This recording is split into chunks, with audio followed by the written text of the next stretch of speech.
اگر میں اب سے کہوں کہ امریکہ کے سب سے پسندیدہ کرسچن سنگرز میں سے ایک راتوں رات غائب ہو گیا، نہ کسی اسکینڈل کی وجہ سے، نہ کسی ناکامی کی وجہ سے، بلکہ اس لیے کہ اس کے ساتھ کچھ ماورائی ہوا، کچھ ایسا جس نے اسے سیدھا اسلام تک پہنچا دیا۔ یہ ہے وہ اصل، پر اسرار، دل کو ہلا دینے والی کہانی کہ کیسے اللہ نے ایک ٹوٹے ہوئے گلوکار کو ایک ایسے اجنبی کے ذریعے راستہ دکھایا جو شاید انسان بھی نہ ہو۔ وہ رات جب ایک عیسائی گلوکار غائب ہوا اور مسلمان بن کر واپس آیا۔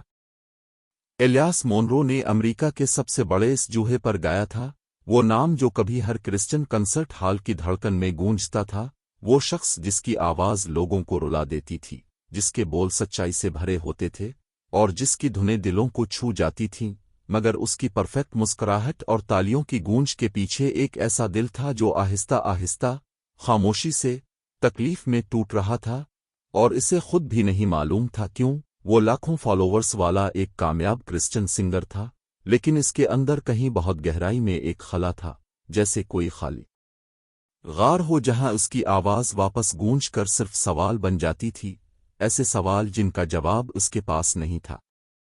وہ رات سب کچھ بدل گئی جس رات اسے نیشویل، ٹینیسی میں ایک گولڈن ڈو ایوارڈ لینا تھا، مگر اسٹیج پر جانے کے بجائے وہ خاموشی سے بیک اسٹیج سے نکل کر ٹھنڈی، سنسان، اندھیری سڑک پر اکیلا چل رہا تھا، کیونکہ تالیاں بے معنی لگ رہی تھیں، اسٹیج لائٹس مصنوعی لگ رہی تھیں، دنیا جعلی لگ رہی تھی، اور اس کے سینے کے اندر کہیں نہ کہیں ایک سرگوشی اٹھ رہی تھی۔ اس سب سے آگے بھی کچھ ہے، اور وہ سرگوشی اسے ڈراتی تھی، پریشان کرتی تھی، اور اسے ان سوالوں کے پیچھے دھکیلتی تھی جن سے وہ برسوں بھاگتا رہا۔ اس رات جب وہ ایک بند کیفے کے پاس سے گزرا، اس کی نظر ایک بوڑھے آدمی پر پڑی جو فٹ پاتھ پر بیٹھا ایک آوارہ کتے کو بسکٹ کھلا رہا تھا۔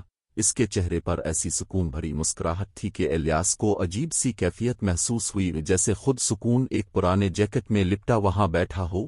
بوڑھے نے سر اٹھا کر نرمی سے کہا، بیٹا، تم کھوئے ہوئے لگتے ہو، اور الیاس کو خود سمجھ نہ آیا کہ کیوں وہ اس کے پاس بیٹھ گیا، اور دھیمی آواز میں بولا، میں اندر سے ٹوٹ رہا ہوں۔ اور بوڑھا پھر مسکرایا اور وہ الفاظ کہے جو الیاس کبھی نہ بھولا، سکون تب ملتا ہے جب تم شور کی عبادت چھوڑ کر سچ کی بات سننا شروع کرو۔ اور جب الیاس نے پوچھا سچ کیا ہے، تو بوڑھا بس اتنا بولا، وہ سچ جسے تمہاری روح پہلے سے جانتی ہے۔ اور پھر وہ اٹھا، کتے کے سر پر ہاتھ رکھا، اور دھندلی رات میں ایسے غائب ہو گیا جیسے کبھی تھا ہی نہیں۔ الیاس کو لگا جیسے اس بوڑھے نے اس کے دل کا راز دیکھ لیا ہو۔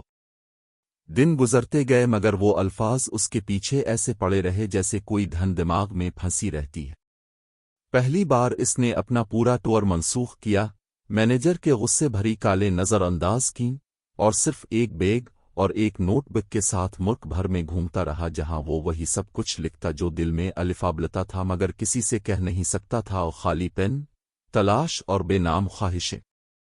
ایک صبح ڈیٹرائٹ میں وہ ایک پرانی کتابوں کی دکان میں داخل ہوا جو اسے بچپن کی یاد دلائی، اور فلسفے اور مذہب کے شیلف پر نظر دوڑاتے ہوئے اس نے ایک سبز رنگ کی پرانی کتاب اٹھائی جس کا نام تھا the heart's journey to God, اور اس کے اندر ایک بک مارک تھا جس پر ہاتھ سے لکھا تھا، سکون اطاعت میں ہے، تلاش جاری رکھو۔ وہ تحریر کہیں دیکھی ہوئی لگتی تھی مگر اسے یاد نہیں آیا کہاں۔ وہ کتاب خرید کر پڑھنے لگا، اور پہلی بار قرآن کے وہ ترجمے پڑھے جن میں رحمت، معافی، امید اور اللہ کی وحدانیت کا ذکر تھا، اور حیرت انگیز بات یہ تھی کہ یہ الفاظ اسے اجنبی نہیں لگے بلکہ اپنے لگے، جیسے وہ آواز تھی جسے وہ پوری زندگی سنتا رہا مگر پہچان نہ سکا۔ کتاب ہاتھ میں لیے جب وہ دکان کے باہر نکلا تو سڑک کے اس پار ایک پرانی مسجد دیکھی جس پر لکھا تھا مسجد الرحمہ، اور اس کے اندر کچھ کھنچا، جیسے کوئی اندرونی قوت اسے بلانے لگی۔ وہ مسجد میں داخل ہوا اور نرم قالین پر قدم رکھتے ہی اسے ایک ایسی بے مثال سکون کی لہر نے چھو لیا جسے وہ بیان نہ کر سکا۔ امام کریم نام کے ایک نرم مزاج آدمی نے اس کا استقبال کیا، اور الیاس نے پہلا سوال کیا جو اس کے دل میں ہفتوں سے چبھ رہا تھا، مسلمان اتنے پرسکون کیوں لگتے؟ امام نے مسکرا کر جواب دیا، کیونکہ انہیں معلوم ہے کہ وہ کس کے ہیں، اور ان الفاظ نے اس کے دل کو جیسے ہلا دیا۔ وہ کئی گھنٹے بیٹھ کر اللہ، ایمان، انبیاء، مقصد زندگی، اور دل کو اس کے رب کے سامنے جھکانے کے مفہوم پر بات کرتے رہے۔ الیاس پہلی بار رویا غم سے نہیں بلکہ ایک عجیب سی راحت سے، جیسے برسوں سے بند کوئی گرہ کھل گئی ہو۔ وہ چپ کے مسجد آنے لگا، اسلام سیکھتا رہا، دل بدلتا رہا، اور ایک رات جب اس نے پہلی بار اذان کو براہ راست سنا، نہ فون پر نہ ویڈیو میں، بلکہ گونجتی ہوئی سڑکوں پر، اس کی روح جیسے جم سی گئی اور وہ بنا سمجھے آنسو بہانے لگا۔ دل نے کہا یہ سچ ہے، اور وہ اب مزید بھاگ نہ سکا۔ اسی رات وہ امام کریم کے پاس بیٹھا اور کانپتی ہوئی آواز میں کہا، میں اللہ کو اب کی طرح پہچاننا چاہتا ہوں، اور امام نے اس کے کندھے پر ہاتھ رکھ کر کہا، پھر دل سے کہو لا الہ الا اللہ محمد رسول اللہ۔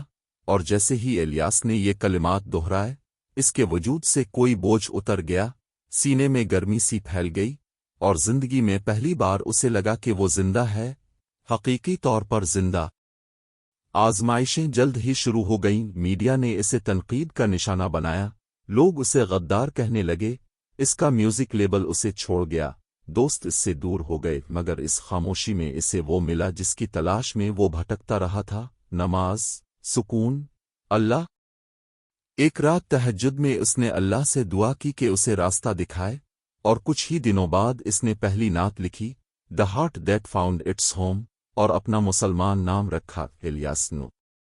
وہ نعت دنیا بھر میں وائرل ہو گئی، کروڑوں دلوں کو چھو گئی، مگر اس کے دل میں ایک راز ادھورا تھا۔ وہ بوڑھا آدمی کون تھا؟ نیشویل والی رات وہ کہاں سے آیا تھا؟ نہ وہ آدمی کبھی ملا، نہ کسی کیمرے میں دکھا، نہ وہ جگہ کسی کو یاد تھی، یہاں تک کہ وہ کتا بھی کہیں نہ ملا۔ پھر ایک رات نیو یارک میں ایک چیریٹی شو کے بعد، جب الیاس خاموش سڑک پر تنہا چل رہا تھا، اس نے سرد ہوا میں دھیمی آواز میں کہا، تم کون تھے؟ اس رات کیوں آئے تھے؟ اور اچانک وہی آدمی، وہی پرانی جیکٹ، وہی سکون بھری مسکراہٹ اندھیرے سے جیسے نمودار ہو گیا۔ الیاس کے قدم رک گئے، خوف نہیں بلکہ حیرت سے۔ وہ آدمی قریب آیا اور نرمی سے بولا، مجھے تمہیں بس دروازے تک لانا تھا، اندر تم نے خود جانا تھا۔ اور بولتے ہوئے اس نے اپنے ہاتھ سے الیاس کے سینے کو چھوا اور کہا، یاد رکھو اللہ ان دلوں کو چنتا ہے جو سچے ہوتے ہیں، چاہے دنیا انہیں سمجھ نہ سکے۔ اور پھر وہ بھیڑ میں ایسے غائب ہوا جیسے دھوئیں کی لکیر ہو۔ الیاس سمجھ گیا وہ عام انسان نہیں تھا، وہ اللہ کی رحمت کے طور پر بھیجا گیا فرشتہ تھا، ایک ایسے دل کو بچانے کے لیے جو شور میں ڈوبتا جا رہا تھا۔ آج الیاس نور مسجدوں، جیلوں، بے گھر لوگوں کے شیلٹرز، یتیم خانوں اور میوزک پروگراموں میں اسلام کی روشنی بانٹتا ہے، ٹوٹے دل جوڑتا ہے، لوگوں کو اللہ کی طرف بلاتا ہے، اور جب کوئی پوچھتا ہے کہ تم نے شہرت کیوں چھوڑ دی، وہ مسکرا کر کہتا ہے، کیونکہ مجھے اس سے بہتر کچھ مل گیا، وہ اللہ نے مجھے نئی زندگی دی۔ اور اس کی کہانی آج بھی دنیا بھر کے دلوں تک پہنچ رہی ہے، یاد دلاتی ہے کہ ہدایت کے راستے بہت عجیب ہوتے ہیں، اور کبھی کبھی سب سے کھوئے ہوئے دل ہی اللہ کے سب سے قریب ہوتے ہیں۔ اگر اس کہانی نے آپ کے دل کو چھوا ہے تو سوچیں کتنے لوگ ایسے ہی سچ کی تلاش میں ہیں جیسے الیاس تھا۔ ابھی اسی وقت اس ویڈیو کو شیئر کریں، ہو سکتا ہے اب کے ایک شیئر سے کسی کی زندگی بدل جائے۔ دین ان منٹ کو سپورٹ کریں تاکہ ہم ایسی مزید زندگی بدل دینے والی اسلامی کہانیاں اب تک لاتے رہیں۔ لائک کریں، لا الہ الا اللہ کمنٹ کریں، اور سبسکرائب کریں تاکہ اسلام کی روشنی دنیا میں پھیلتی رہے۔ اللہ آپ کو بے حساب برکت عطا فرمائے، آمین۔